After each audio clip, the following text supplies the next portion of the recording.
Ladies and gentlemen, a very good morning and a very warm welcome to all of you.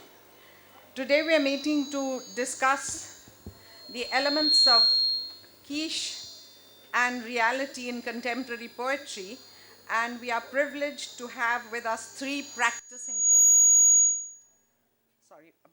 who will give us their insight into this topic. Dr. Adrian Hussain, Mr. Salman Qureshi, and Mr. Bilal Hamid. Thank you. And yourself? I'm not a poet. First, let me briefly define the terms so that everyone is comfortable with this discussion. The word Kitsch is German in origin, associated with cheap sentimentality, excess, and the pursuit of pleasure. Kitsch is associated with commercial art and entertainment.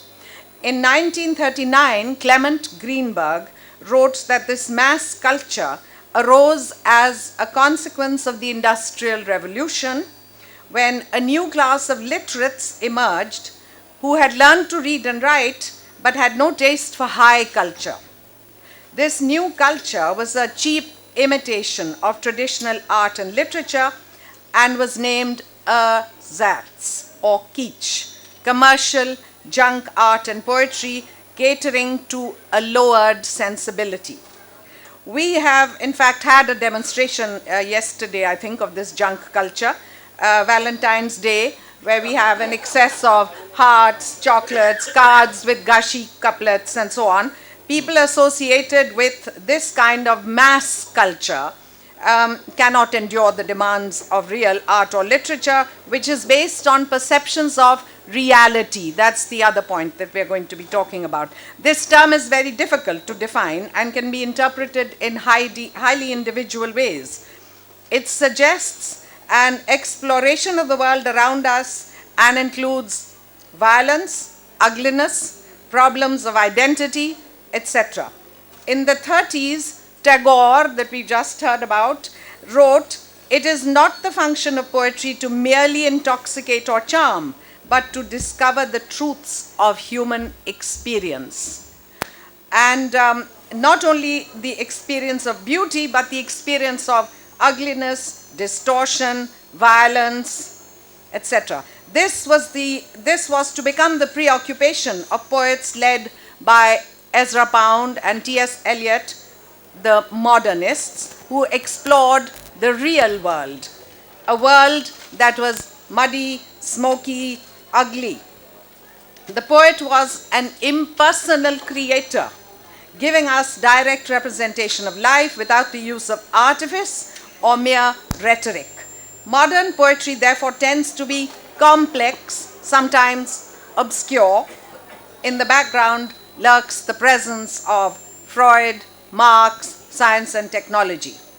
We are here to discuss whether contemporary poets are following A, this route, that is the route of reality, or tending towards Kitsch, or using a blend of both in their work. At the end of the session, we will welcome comments or queries from members of the audience. Thank you very much for your patience. I now invite Dr. Adrian Hussain to give us his views on the subject. Adrian? Sure, thank you, Naz. I'd like to start by saying that I met somebody at a party last night here in the Beach Luxury who said, "You'll be discussing poetry, I take it." And he seemed to feel terribly sorry for me. As though I would be kind of be wheeled to the venue in a pram or a wheelchair. Rather sad that, because people feel very sorry for you as a poet, and I don't feel sorry for me. Anyway, to come to the subject, I am very interested in this topic because I have grave concerns about what is happening in contemporary poetry, current poetry.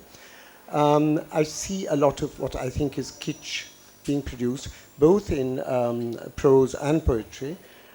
We've seen the phenomenon is similar in both fiction and in current poetry.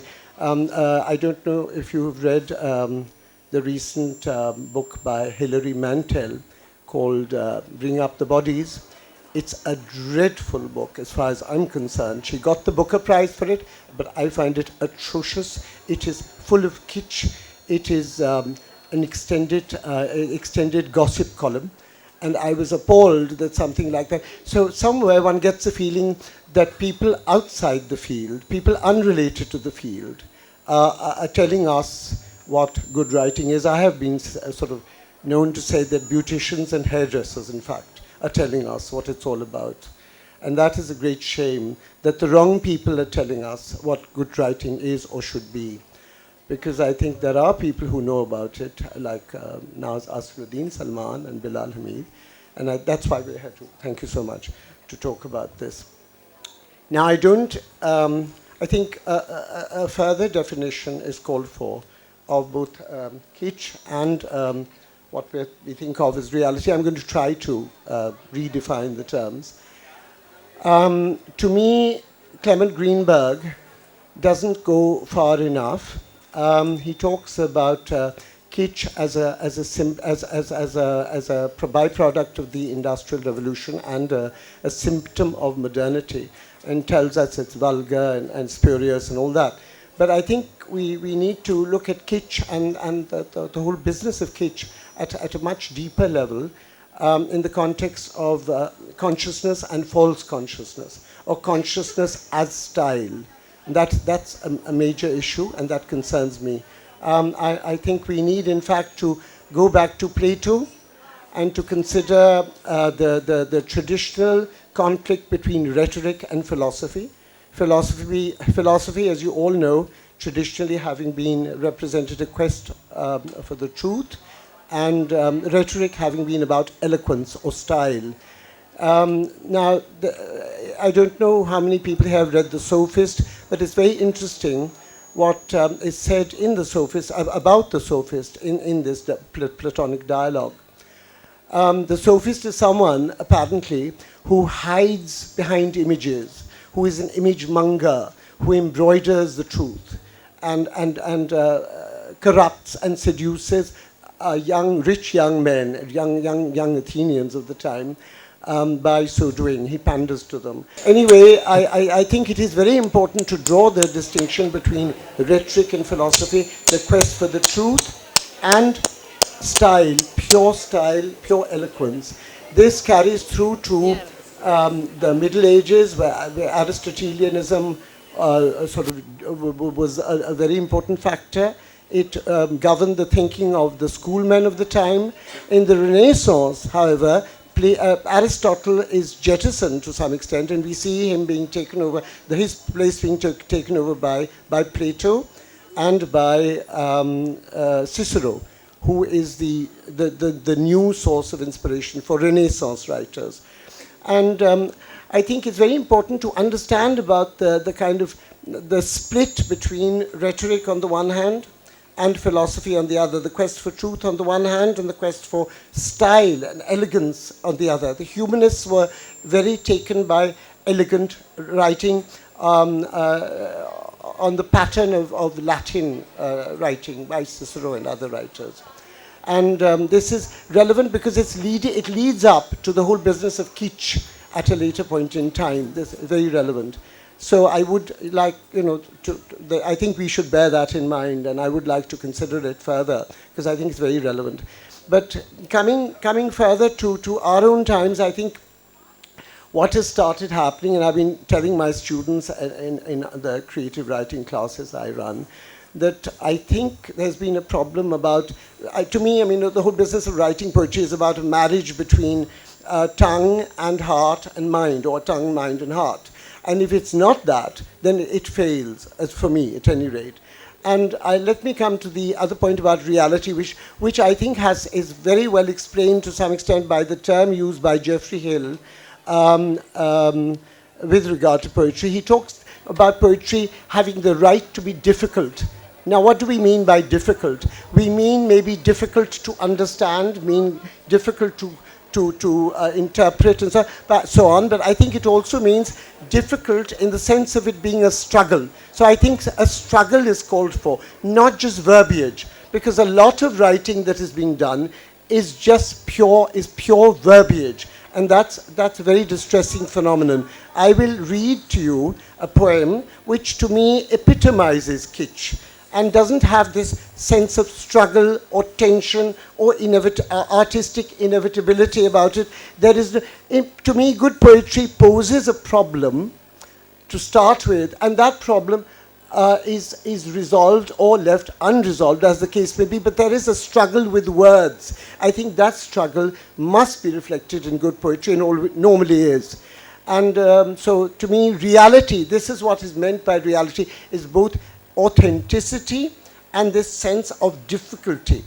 To me, there should be a stutter at the heart of good writing. There must be a kind of stutter there. There must be a difficulty in expression. There's always a struggle. If words come utterly easily, somewhere there's been a divorce in the context of what I was talking about just a little while ago, the marriage between mind and heart, and mind and tongue. If I may interrupt, Adrian, does expression come that easily, even if it sounds as if it's effortless? Does expression in poetry always come without? No, that's what I'm saying. What I was saying was that when we talk about reality, we mean precisely what I said earlier, difficulty. The artist has difficulty, and it comes through in a given poem. Words should not flow off the pen or roll off his tongue. That's not the way, to me, poetry works. And this lady, who is very well thought of in London, in England, her name is Mimi Khelwati. I don't know how many of you know her work, but she has written this poem called Monet's Woman. I'm going to read this poem because to me this is an example of pure kitsch, and this is a depressing poem in the sense that it reflects on current criteria. What's happening somewhere is that this is becoming the prevailing aesthetic of our time, and that is most unfortunate. And so we need to differentiate between poetry which has this sense of struggle and tension in it, and poetry that just sort of is verbal and has a lot of verbiage in it. This is pretty writing. It's saccharine sweet. I'm going to read this poem to you, if I may. We're being disturbed by a lot of noise. Anyway. This is called Monet's Woman.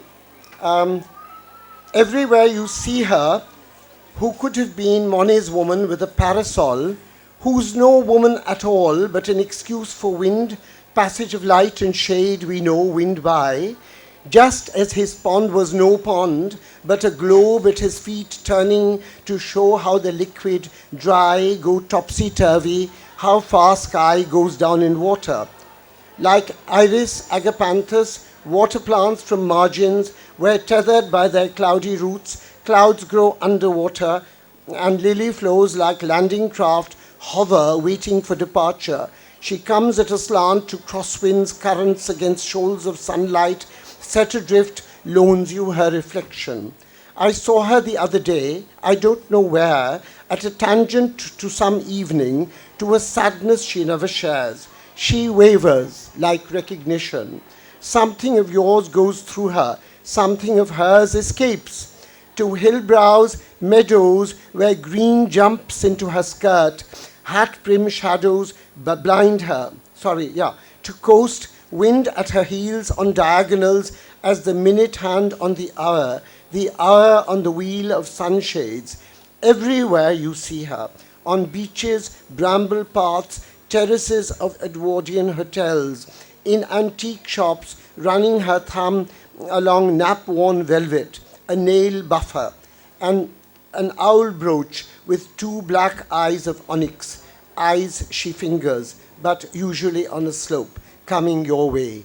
Now, to me, this poem is an example of pure kitsch. There's too much in there. It's very congested. It's very cluttered. There's no clear line of thought. And there's too much imagery. It's too pretty. And it's too saccharine sweet for my liking. I don't think this is entirely subjective. I think this is the case. She doesn't even bother to invert what she starts with everywhere you see her, and she repeats it at the end, everywhere you see her again. She could have said, you see her everywhere. That would have been better poetry. So somewhere she hasn't given much thought to the composition of the poem. I think she's just gone completely overboard. Anyway, this is my opinion of this particular poem, and there's a whole lot of other poems that have been written, but I would like to, before now you hand over to Salman, I'd like to ask Aisha, if we may ask Aisha to read out a couple of poems. Sure. Aisha, would you come here and read out a couple of poems by, one is by Sylvia Plath, Death and Company, and one is by Elizabeth Bishop. These are examples of very real poetry. I should just come here and read. Would you like to, do we have a mic? So the first poem is Death and Company by Sylvia Plath. 2. Of course there are 2. It seems perfectly natural now. The one who never looks up, whose eyes are lidded and bald like Blake's, who exhibits the birthmarks that are his trademark, the scald scar of water, the nude verdigris of the condor. I am red meat. His beak claps sideways. I am not his yet. He tells me how badly I photograph. He tells me how sweet the babies look in their hospital icebox. A simple frill at the neck, then the flutings of their Ionian death gowns. Then 2 little feet. He does not smile or smoke. The other does that. His hair long and plausive. Bastard, masturbating a glitter. He wants to be loved. I do not stir. The frost makes a flower. The dew makes a star. The dead bell, the dead bell. Somebody's done for. Thank you, Aisha. Nicely read. Shall I go on to the next? Elizabeth Bishop, which is a longer poem, but a very wonderful poem. You read it now? Okay. At the Fish Houses by Elizabeth Bishop.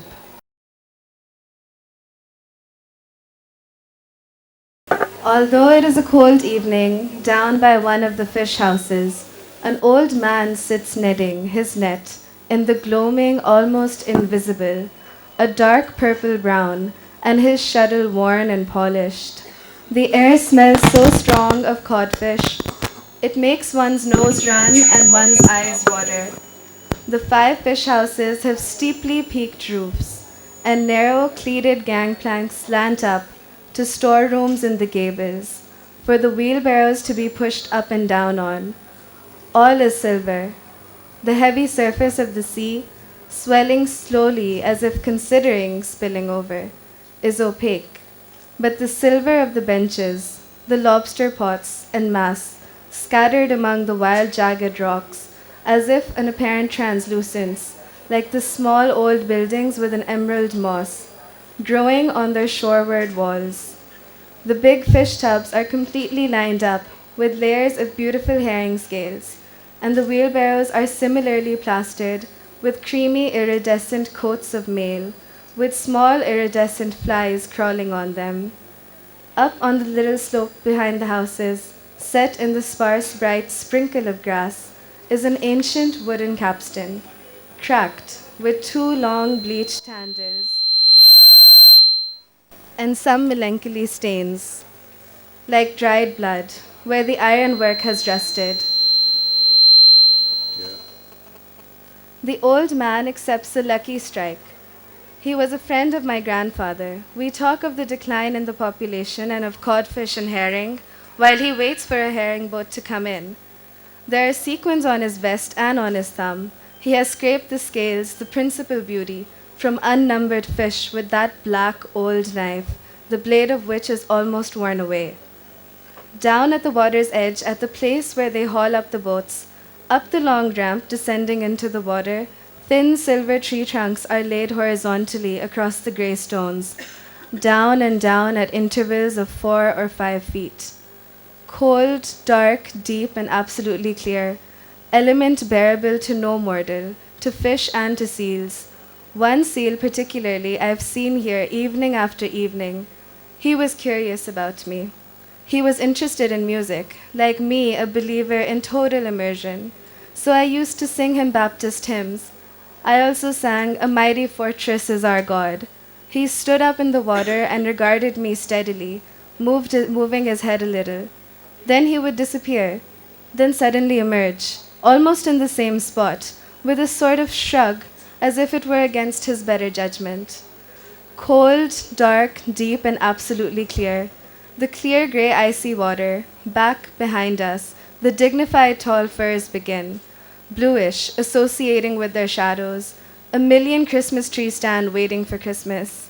The water seems suspended above the rounded gray and blue-gray stones. I have seen it over and over.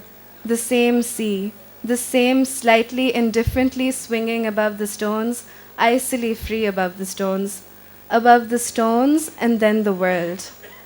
If you should dip your hand in, your wrist would ache immediately. Your bones would begin to ache and your hand would burn as if the water were a transmutation of fire that feeds on stones and burns with a dark gray flame. If you tasted it, it would first taste bitter, then briny, then surely burn your tongue.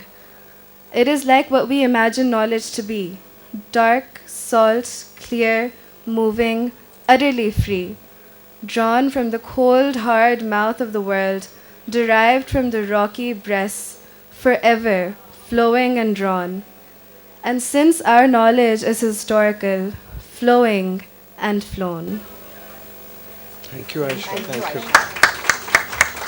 Thank you. Well, yeah, I mean, those poems, particularly I think the one by Elizabeth Bishop, certainly I think achieved what is expected of an effective poem. It made you think, it made you sense, it made you feel. So are we saying that that is real poetry? I think so. I think, no, but there's an enormous struggle there. There's no involvement with beauty on its own. There's an Right. involvement with truth and philosophy. And philosophy. And Yes. even in the Platt poem, that's the case. Right. Salman, can we have your opinion on this matter? On the topic, yes, give me a minute. What we're saying, in essence, is that contemporary poetry, what it is, sinking into a sea of slushy kitsch and moving away from real poetry. One's tempted to accept that. This is, you see, that is happening is hardly surprising. This is, apart from the examples Adrian gave, a so-called sonnet written by somebody called Billy Collins. A sonnet, for those who know, you know what a sonnet is. Shakespeare wrote them, Milton wrote them, and even I've written them, but that's not the issue. It says, all we need is 14 lines, well, 13 now, and after this one, just a dozen.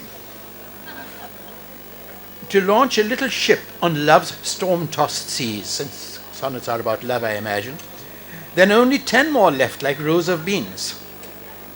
How easily it goes, unless you get Elizabethan, and it's, ooh, wow. That's what, It's just thunder. Relax. how easily it goes unless you get Elizabethan and insist the iambic bongos must be played. I love the iambic bongos. And rhymes positioned at the ends of lines. One for every station of the cross. But hang on here while we make the turn into the final 6, where all will be resolved, where longing and heartache will find an end, where Laura will tell Petrarch to put down his pen, take off those crazy medieval tights, blow out the lights, and come at last to bed. I mean, he calls it a sonnet. It's it doesn't even rhyme. Now, this kind of self-indulgent rubbish, and I regard that this is a seriously published poem somewhere. And it's hardly surprising when you come across the credos. Louder, Salman, louder. Sorry.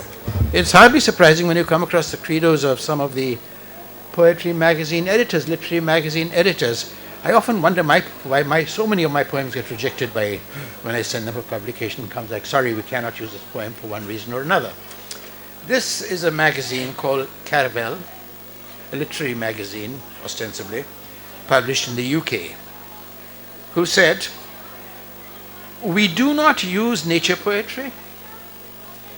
We do not use poetry about scenic wonders or tourist viewpoint poems. We do not use poems exclusively about the poet's inner self. Please. Given this kind of thing, it's hardly surprising that there is a lot of kitsch around. But, well, should we despair? Give me a moment while I read another piece of rather charming kitsch, actually. This is not contemporary. This dates back, well, a while, by a poet called Harold Munro, who was quite popular in the 1920s area. It's called Milk for the Cat, and it's quite charming. I'm not going to read the whole poem, but parts of it. When the tea is brought at 5 o'clock, and all the neat curtains drawn with care, the little black cat with bright green eyes is suddenly purring there. At first she pretends having nothing to do. She has come in merely to blink by the grate. But though tea may be late or the milk may be sour, she is never late. And presently her agate eyes take a soft, large, milky haze, and the independent, casual glance becomes a stiff, hard gaze. Then she stamps her claws or lifts her ears, or twists her tail and begins to stir, till suddenly all her lithe body becomes one breathing, trembling purr. I'm going to jump ahead a couple of stanzas.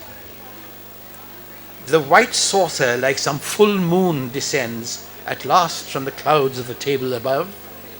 She sighs and dreams and thrills and glows, transfigured with love. She nestles under the shining rim, buries her chin in the creamy sea. Her tail hangs loose, each dreamy paw is doubled each bending knee. A long, dim ecstasy holds her life. Her world's an instant shapeless white, till her tongue has curled and the last holy drop, then she sinks back into the night, and there's more. The point is, it's a rather charming poem about absolutely nothing. And to me is a magnificent example of highly erudite, highly skilled kitsch. It's not a contemporary poem, and my reason for quoting it is, I'll give you in a minute. Incidentally, Munro wrote a number of other poems about cats also. Now, I have no objection to cats. There are some very nice people I know like cats. But that's not the point. It's hardly a fit topic for poetry. What is a fit topic? Just about anything, but let me go on to that. The whole point about my reading this one out is that this was written in the same year as another poem which began, April is the cruelest month, breeding lilacs out of the dead land, mixing memory and desire, stirring dull roots with little spring rain. Winter kept us warm. The greatest poem of the 20th century that changed the way anybody ever wrote was published in the same year as Milk for the Cat.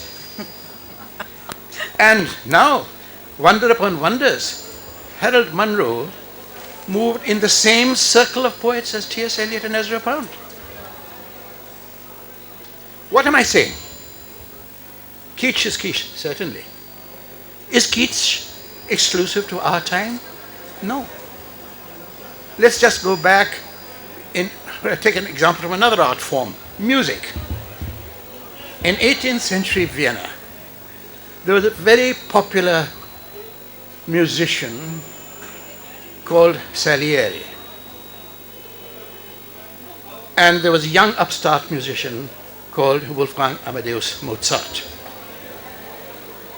200 years, 300 years later today, Mozart is regarded as one of the greatest composers who ever wrote. And so indeed, rightly so. Salieri, who was regarded as the most popular musician of his time, recently some people got interested enough to dig out some librettos, some bits of music which may have been Salieri's. Because his only claim to fame is that he died in an insane asylum claiming that he had murdered Mozart. So, was Salieri kitsch? People probably didn't think so. But you can take examples from so many other art forms also, coming back to poetry. That was one example I gave from poetry. Literature. John Donne was practically a forgotten poet until the 20th century. In the early 20th century, Eliot's interest in Donne resulted in a revival, and we literally rewrote all our textbooks the world over. William Shakespeare himself was forgotten in the 18th century. It was the 19th century romantic revival. And Germany, Goethe and Schiller. Yeah, that brought Shakespeare back to the attention of the world. And here was, what, only the greatest writer in the English language who had been virtually forgotten. What am I saying? Tastes change. That's one thing that I'm saying. But having said that, I'm also saying that what we recognize, that at any given time, yes, there's a lot of crap being written. And I could run a whole evening trying to read out bits of crap that I have read. But I don't want to do that.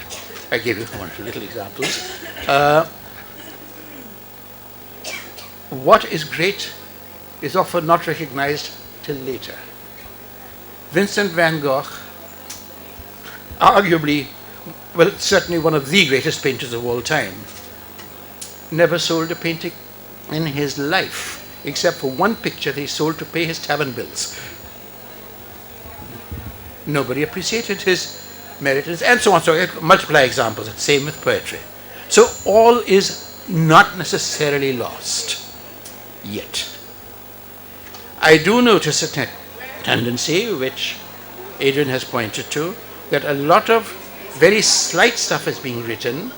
A lot of publishers are being extra cautious, not wanting to offend, wanting to stick to certain what they believe to be well set parameters, and publishing things that are tame, safe, and deadly boring. But are we about to be overwhelmed by an ocean of kitsch? I would say the jury is still out on that. I don't think so. We will find the meritorious nuggets even in what is being written today. So, Salman, thank you. Are we linking the word quiche to style, or lack of depth of thought, or both? Both, really. The second-rate stuff, the third-rate stuff, and we will make. I mean, I'm sure some of what I write must be kitschy also. I don't think that necessarily. For bad poetry is not necessarily kitschy poetry. Kitschy poetry is essentially, to my way of thinking, about style, pure style, without mind, without nous, without consciousness, pure style, and that's it. There's been a complete divorce effected there between tongue and heart and mind. Okay, I've got a little bit here from a poem called "The More Loving One" by Auden, and I want your take on this. Whether you think it qualifies as kitschy, or whether it's something more.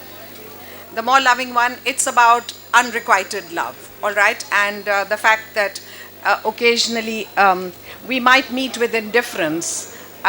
But we can live with it. Looking up at the stars, I know quite well that for all they care, I can go to hell. But on earth, indifference is the least we have to dread from man or beast. What do you think of this? I would prefer not to. It's bad poetry, frankly. Bad poetry? Yes, I think so. I think it's typical Auden. He's very tongue-in-cheek, and I think there's a great deal of urbanity and elegance there. I don't agree that that's bad just poetry. urbanity and elegance, or depth of thought? I think but there's both. But on earth, indifference is the least we have to dread from man or beast. It's actually profound. It is. Yes. But you see, the Maybe style is so effortless. Looking up at the stars, I know quite well that for all they care, I can go to hell. That sounds kitschy. Right? No, I think that sounds wonderful. But I love this Auden. poem. I think it sounds wonderful. I love this No, poem. I think it's a one. Ease of expression. But And we can go back to Aristotle, who But said that is that my whole problem with Auden, and now may I forgive my interruption, that has been, at least for me, a major problem with Auden. The man was so slick. yes, he was. He wrote with such ease that he could pass absolute rubbish off as profundity. But excuse and me, I sometimes beg to disguise his own disagree. profundity. I beg don't your think pardon. this is rubbish. This is not rubbish. This is not This is rubbish. not I grant you. rubbish. I grant you that. He's But talking about but think the of- difficulty think of of Auden's coping with refugee the blues. relationship. think of Auden's refugee blues. Oh, well. But there's Roughly, profundity in roughly. that as well. I mean, Yes. modern Yes. use of it. But May I something read he out could a have poem said in very 2 quickly? lines. Sure. Something An he could have Auden been said in poem? 2 Yes, Because sure. I beg your pardon. Something he could have Bilal said in also 2 says lines. that. He took 20 to say. Anyway. That's true. He takes 2 lines to say what. I'm going to read out a poem which is called Musée des Beaux-Arts, which Yes, is very, very I love wonderful that. and a very well-known poem, but I think it needs to be read. Yes. About suffering, they were never wrong, the old masters. How well they understood its human position, how it takes place while someone else is eating or opening a window or just walking dully along. How, when the aged are reverently, passionately waiting for the miraculous birth, there always must be children who did not specially want it to happen, skating on a pond at the edge of the wood. They never forgot that even the dreadful martyrdom must run its course. Anyhow, in a corner, some untidy spot where the dogs go on with their doggy life, and the torturer's horse scratches its innocent behind on a tree. In Bruegel's Icarus, for instance, how everything turns away quite leisurely from the disaster. The ploughman may have heard the splash, the forsaken cry, but for him it was not an important failure.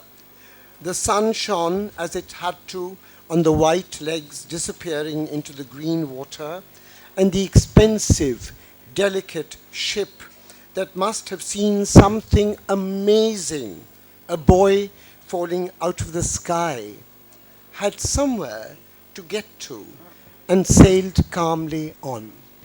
Isn't it tremendous? It's poem? very It's tremendous. tremendous. All right. I think I would like to turn to the youngest among us, Bilal Hamid, and he will give us his view on this concept of Kitsch and Thank you very reality. much.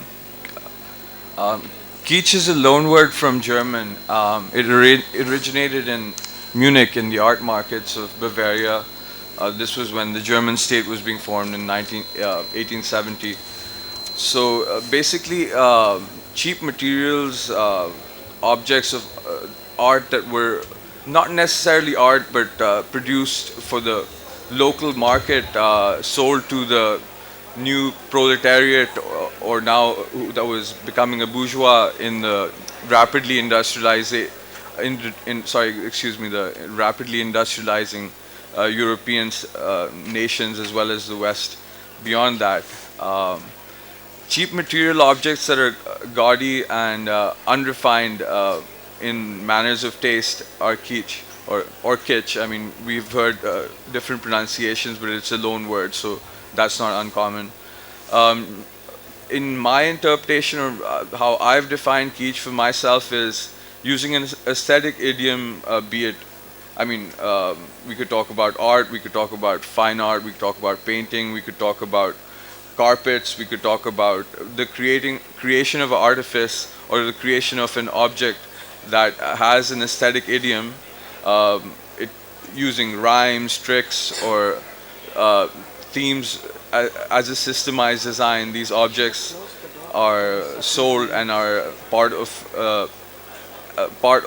the economy and all these things. So they are, all these things are being art that is sold not necessarily as fine art or avant-garde art, but sold to the working people and the people that have needs for culture.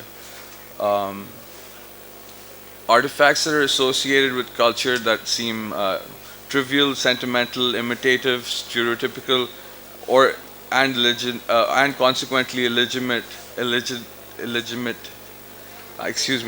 legitimate. In the view of Daniel Tiffany, this is, sorry, a definition by a USC professor of comparative literature, Daniel Tiffany, because it has been a phenomena since about the late 18th century that has affected both the art world and beyond that, it has its roots in English Romantic poetry, as we've already seen in the talks of Salman also. The first appearance of the word in the Oxford English Dictionary, Kitsch, was in 1926, and as noted by my fellow panel members, Clement Greenberg's essay in 1939, which essentially did have a Marxist twist to it because Hitler was gathering power on the main European land and these sort of things. So he was stopping the progress of avant-garde artists. So Clement Greenberg wrote this article also with the view of avant-garde being in binary opposition to Kitsch. And according to Greenberg, Kitsch is both it's formulaic and mechanical, so it can be mass-produced. It's made as a matter of habit and sold. And the world industry of art versus Kitsch. I don't know the exact mathematics, but it's probably. They're both astronomical figures. It's synthetic art. It's art that's not art for art's sake, but art that is more gimmicky, has Commercial.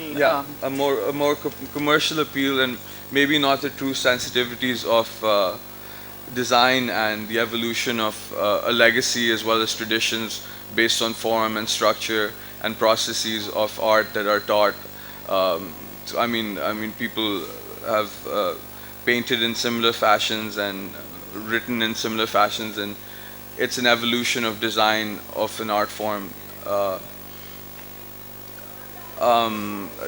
Kitsch draws on the lifeblood of accumulated experiences, discoveries, and acquisitions of mature culture in the view of Greenberg, that a previous culture which might have been folk, it might have folk art, it might have its symbols now reinstated into objects that basically are sold to people who they're not buying expensive art, or they're not buying art that might not be expensive. Van Gogh's art was not expensive, but no one was buying it. As noted by Salman, his brother, I think, was the only person who bought a painting from him, possibly. Can we connect this with poetry, Bilal? Yeah, sure. Yeah.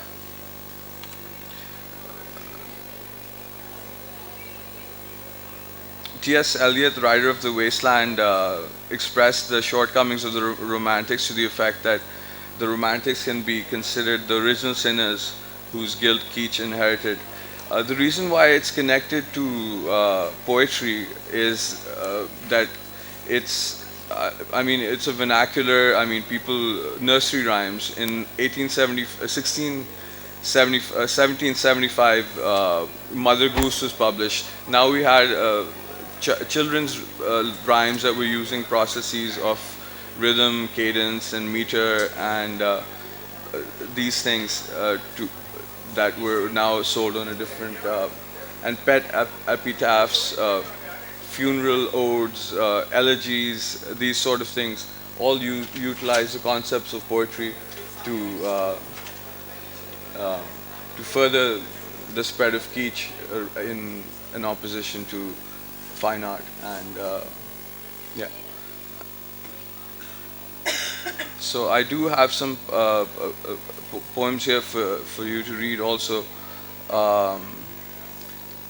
So I'll.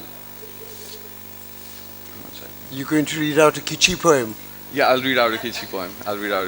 Yeah. Billy Collins. Yeah, this is Billy Collins. I asked him to take a poem and hold it up to the light like a color slide, or press an ear against its hive. I say drop a mouse into a poem and watch him probe his way out, or walk inside the poem's room and feel the walls for a light switch. I want them to water ski across the surface of a poem, waving at the author's name on the shore, but all they want to do is tie the poem to a chair with a rope and torture a confession out of it. They begin beating it with a hose to find out what it really means. Can I just have Yeah, that? You yeah. see the last bit of this poem where he says, I want them to water ski across the surface of a poem, waving at the author's name on the shore. But all they want to do is tie the poem to a chair with rope and torture a confession out of it. They begin beating it with a hose to find out what it really means. So now this brings us to the whole concept of kitsch or reality. When we have a modern poem which is difficult to understand, profound, but great poetry, is it necessarily this kind of poem? Is he justified in saying, but all they want to do? By the way, Billy Collins is a poet laureate of one of the American states. But all they want to do is tie the poem to a chair with rope, persecute it, bring out his meaning, and torture a confession out of it. I want you to tell us about this in terms of modern poetry. Okay. Are they writing like this?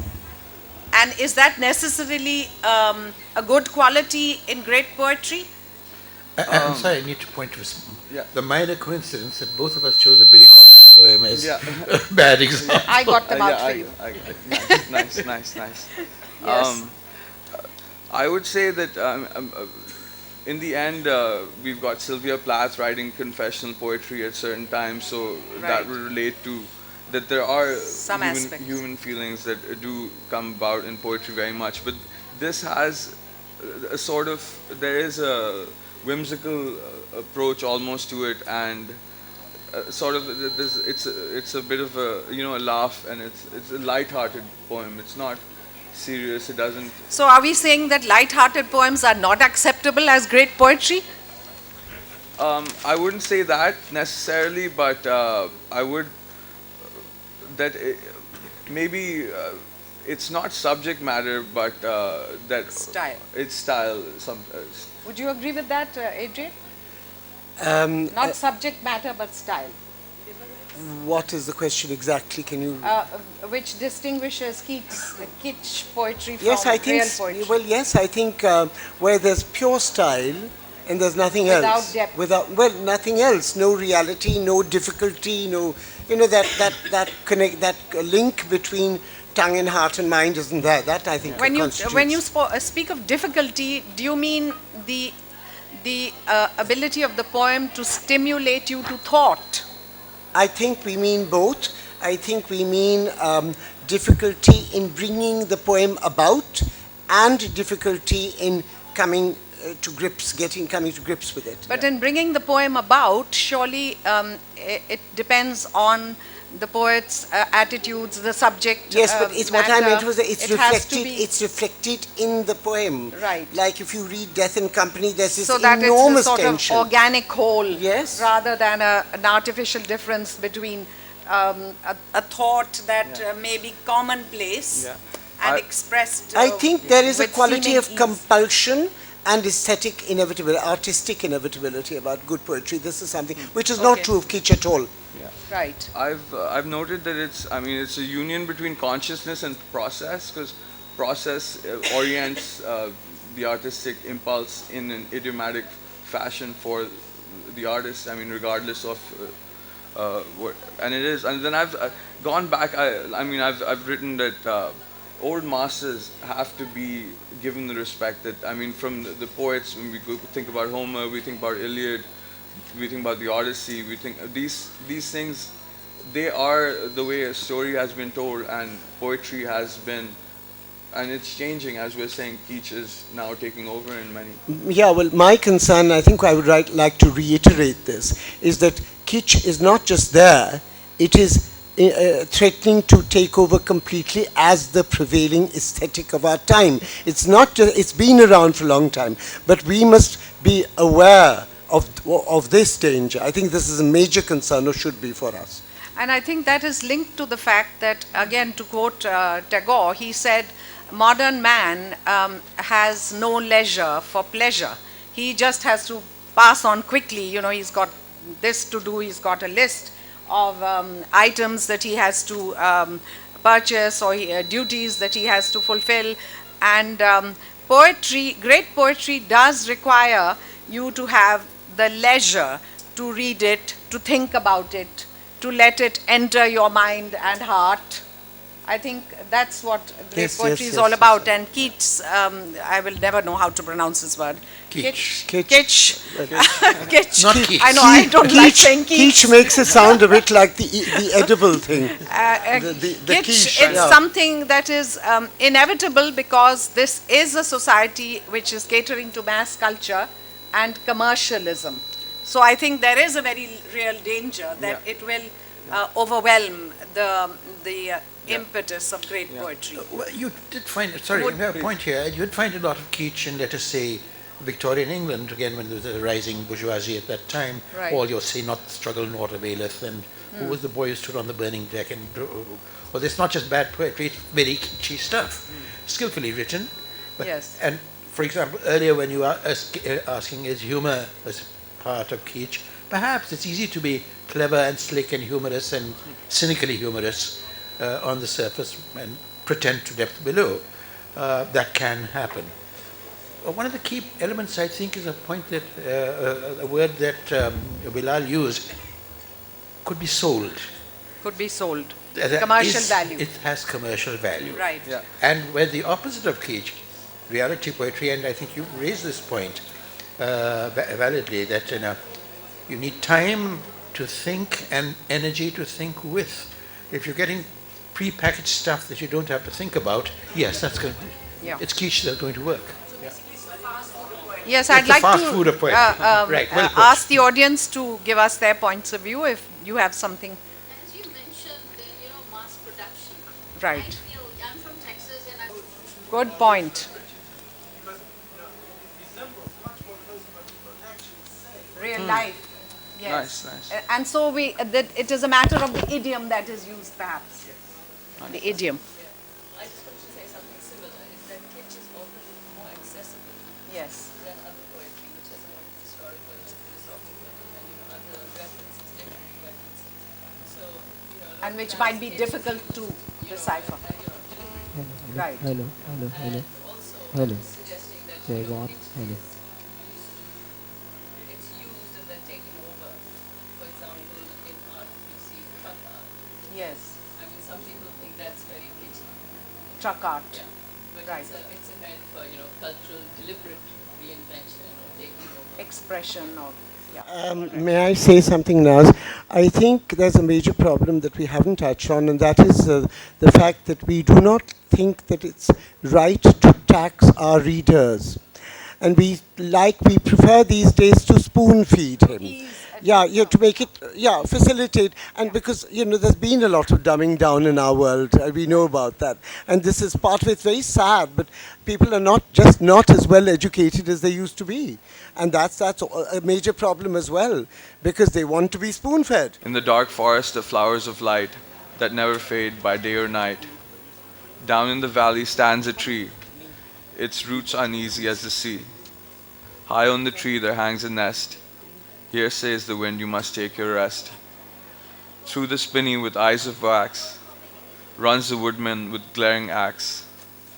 Naked my love and I arise, bathed in his fearful prophecies. Whose is the bird and whose is the stone? Whose is the light on the midnight zone? Whose is the woodman and what does he cry? Gaze in the mirror, do not reply. But now that is something that's more real. I mean, the exact meaning is for a person who listens to it or reads it, but it's trying to reach for something. It's trying to reach for reality, something that is there, some deeper meaning, some, if you call it spirituality, you call it nature, you call it religion. There is some reality that the poet is trying to connect with and make Right. audible to his Okay. listeners. Thank you, Bilal. I think now there are some poems. Any other questions from the audience? Any more questions or comments? Adrian, would you like to? I'd like to ask oh. Moeen to read out something. No, Moeen, no, this is not on. Come. Acha, wahin se. No, you can't. You got an audience here. Oh God. Moeen, Please. Two Moeens are sitting together. Yeah, no, yeah, the other Moeen. Yeah. Yes, the two Moeens sitting next to each other. Are you reading a poem? Yes, Moeen, can we have your reading, please? Moeen, you You can't need read from ये there. दरवाजा बंद यहाँ करने है। अरे ये भाई दरवाजा यहाँ please आ बंद जाओ। नहीं दे रहा ये दरवाजा बंद रखो and we want a mic here. अच्छा पढ़ लो वहीं से। उफ उफ उफ। मैंने कहा मैडम नूरजहां की तरह आप शायर हो गए हैं।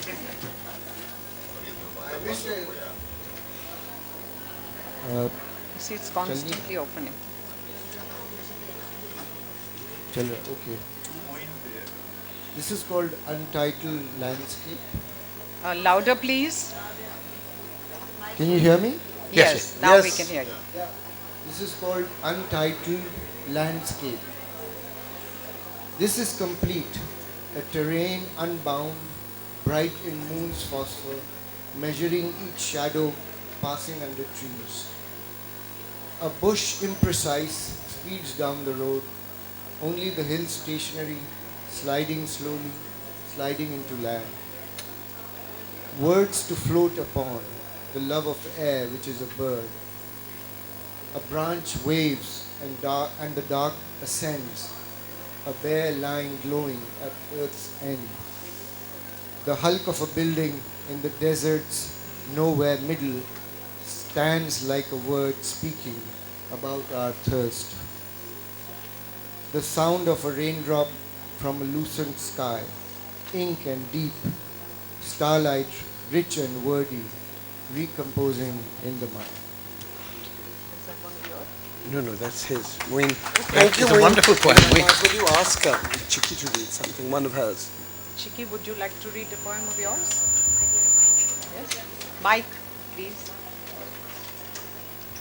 Shireen Harun, can you tell them her name? Poets, her name is. This is Shireen Harun, who is an old student of mine, but that is not her distinguishing feature. She is a poet And the daughter of Maki Qureshi. and the daughter of Maki Qureshi. And a Qureshi.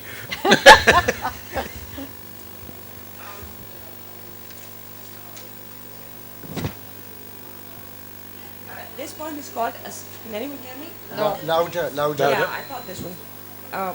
This poem is called Asylum. Asylum. Yeah. Okay. Can I be heard? Only Would you that. like to come here? Mike isn't working. Maybe you should quite. stand. Yes. I think Come and that sit might here.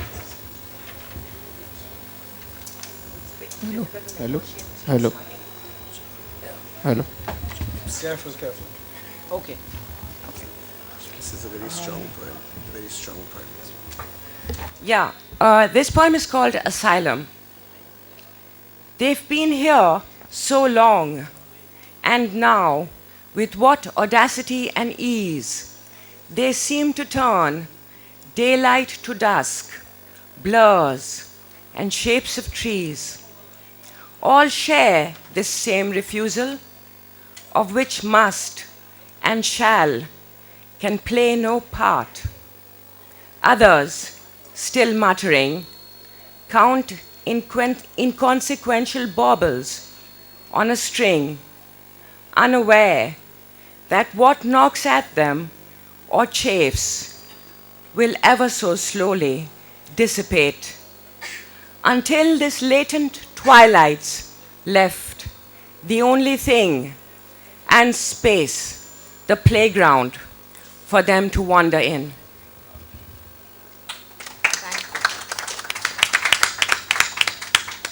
And now I think Bilal has a poem to read. Yeah. This is a poem I wrote called Reincarnation.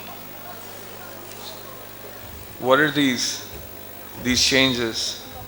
Inside, yes, but securely outside. An unblinking blackness, tied knots in an infinite string. A reticent infinity, not the aftermath, but the endless explosion itself, hurtling, soundless through eternity. Speaking softly in a skull, whispered by a dying moon that pretends light of its own. In a seedless, treeless garden, whose evident lack of meaning was a mirage to feed the deserters of love. Slaves to frozen power, they hoped they lied when they said nobody is anybody's anything. They are shod in finery that won't be worn again until the emperor's proclamations are read again in the soft lighting of a nursery as very young eyes get accustomed to the world again. Thank you, Bilal. And I think one last one from Salman. Okay, And Adrian at the end. All right, sorry. There are two. Death and Company. Can you hear me? Okay. This is a poem called Death of Osama. Sunlight ages to bronze. Shadow fingers reach across an earthen courtyard towards where a rope cot rests. There is a murmuring of prayer among the handful of relatives, neighbors. The cotton cloth shrouding the form on the cot glows white through the blue shadow. Indoors, behind a curtain, women mourn noisily, with a mother whose face is hideous with grief. Her older child stands by the curtain, brown eyes wide at what has happened to her brother. The mullah concludes, the elders rise, more murmurs, a cry, no God but God, as the mourners, led by an aging uncle in a high starched turban, heft the cot and shuffle out the street door.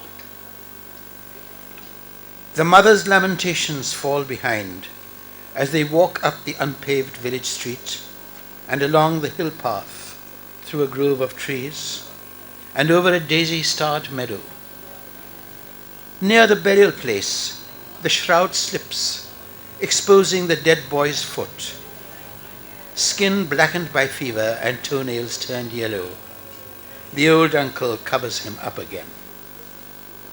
Where he is buried, there is the shade of a walnut tree and scent of nearby pines.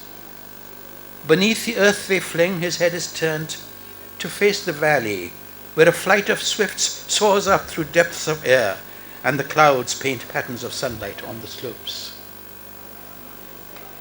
As they return through the village street, they hear tea shop radios, loud with comment on what had taken place the previous night.